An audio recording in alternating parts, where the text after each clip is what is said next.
Friends, അപ്പോൾ ഇന്നത്തെ വീഡിയോയിൽ നമ്മളൊരു നിയോൺ സ്ട്രിപ്പ് വെച്ചിട്ടുള്ള ഒരു ക്രിസ്മസ് ട്രീ ആണ് ചെയ്യാനായിട്ട് പോകുന്നത്. അപ്പോൾ അതിനുവേണ്ടി നമുക്കൊരു ഫ്രെയിം ചെയ്തെടുക്കണം. അപ്പോൾ അതിനുവേണ്ടി നമ്മൾ ഈ ഒരു 4mm കമ്പി എടുത്തിട്ടുണ്ട്. അപ്പോൾ ഇത് നമ്മൾ തെങ്ങ് കെട്ടാനൊക്കെ യൂസ് ചെയ്യുന്ന ടൈപ്പിലുള്ള കമ്പിയാണ്. അപ്പോൾ ഇത് തന്നെ എടുക്കണമെന്നില്ല. അപ്പോൾ എൻ്റെ അടുത്ത് ഉണ്ടായിരുന്നുകൊണ്ട് എടുത്തതന്നേ ഉള്ളൂ. അപ്പോൾ ഇതിന് വരെ നമുക്ക് 6mm റോഡ് വേണമെങ്കിൽ യൂസ് ചെയ്യാം. അപ്പോൾ നമ്മൾ ചെയ്യാൻ ഉദ്ദേശിക്കുന്ന ട്രീയുടെ ഒരു ഏകദേശം ഷേപ്പ് നമ്മൾ വരച്ചെടുത്തിട്ടുണ്ട്. അപ്പോൾ ഈ ഒരു കണക്കിന് നമുക്ക് ആ ഒരു ഫ്രെയിം ചെയ്തെടുത്തതിന് ശേഷം നമുക്ക് തിരിച്ചു വരാം.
ഫ്രണ്ട്സ്, അപ്പോൾ അങ്ങനെ നമ്മൾ ഫ്രെയിം റെഡിയാക്കി എടുത്തിട്ടുണ്ട്. അപ്പോൾ ഈ ഒരു ഫ്രെയിമിൻ്റെ താഴെ ഭാഗത്തായിട്ട് നമുക്ക് തറയിൽ ഉറപ്പിച്ച് നിർത്താൻ വേണ്ടി നമ്മളിതുപോലെ ചെറിയൊരു സ്റ്റാൻഡും കൂടി കൊടുത്തിട്ടുണ്ട്. അതിനുശേഷം നമ്മൾ ഈ ഒരു ഫ്രെയിമിൽ ഫുള്ളായിട്ട് ഒരു സിൽവർ കളർ പെയിൻറ്റും കൂടി അടിച്ചെടുത്തിട്ടുണ്ട്.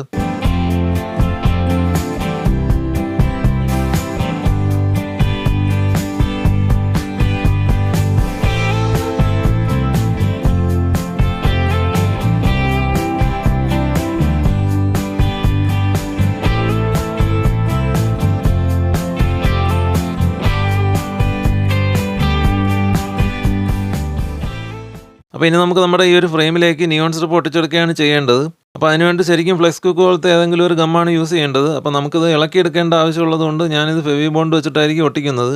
അപ്പോൾ നമുക്കിനി ഈ ഒരു ഫ്രെയിം ഫുള്ളായിട്ട് നമുക്ക് ആ ഒരു സ്ട്രിപ്പിനെ ഒട്ടിച്ചെടുക്കാം.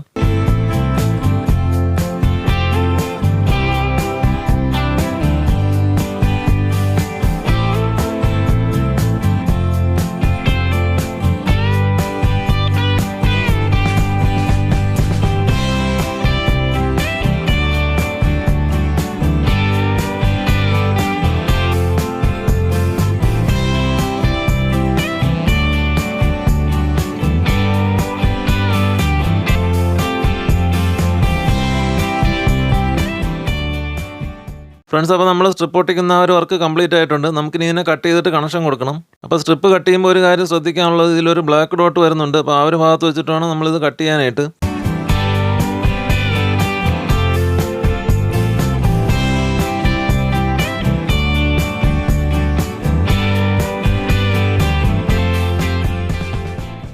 അപ്പോൾ ഈ ഒരു നിയോൺ സ്ട്രിപ്പ് 12 വോൾട്ടിലാണ് വർക്ക് ചെയ്യുന്നത്. അപ്പോൾ അതിന് വേണ്ടിയിട്ടുള്ള ഒരു വയർ നമുക്ക് ഇതിലേക്ക് കണക്ട് ചെയ്യണം. അതിനുശേഷം നമ്മളിതൊന്ന് കത്തിച്ച് നോക്കുന്നതും കൂടി കാണിച്ചുകൊണ്ട് നമ്മൾ ഈ ഒരു വീഡിയോ വൈൻഡപ്പ് ചെയ്യുന്നതായിരിക്കും. വീഡിയോ കണ്ടുകൊണ്ടിരുന്ന എല്ലാവർക്കും.